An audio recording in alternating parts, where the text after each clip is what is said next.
Isinusulong naman ang 4-day work week at online classes ng isang mambabatas para maibsan ang epekto ng inaasahang pagtaas ng presyo ng langis dulot ng sigalot sa Middle East. Sinabi ni Parañaque 2nd District Representative Brian Raymond Yamsuan na dapat umaksyon agad para maibsan ang pasanin ng mamamayan sakaling patuloy na sumirit ang presyo ng langis. Nanawagan siya sa pamahalaan at pribadong sektor na simulan ang pagpaplano para sa pansamantalang work from home setup ng mga empleyado at sa mga paaralan para sa online class. Nauna nang sinabi ng palasyo na maaaring ikonsidera ni Pangulong Bongbong Marcos na pag-aralan ang panukalang 4 na araw na work week bilang bahagi ng mga hakbang sa pagtitipid ng enerhiya.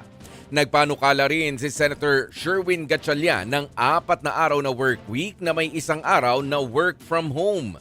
Samantala, inanunsyo naman ng Department of Energy na maaaring tumaas ng hanggang 10 pisos sa kada litro ang presyo ng mga produktong petrolyo sa mga susunod na linggo kung lalala pa ang sigalot sa Middle East. Mga kapatid, ako po si Ruth Cabal. Dito tayo sa totoo, dito tayo sa True FM. Mag-follow at mag-subscribe din po kayo sa aming social media accounts at True Network PH. Diyan po yan sa aming X na dating Twitter, sa FB, sa Instagram, sa YouTube, sa TikTok at sa mga podcast. At syempre, tutok din po kayo sa Signal True TV Channel 19.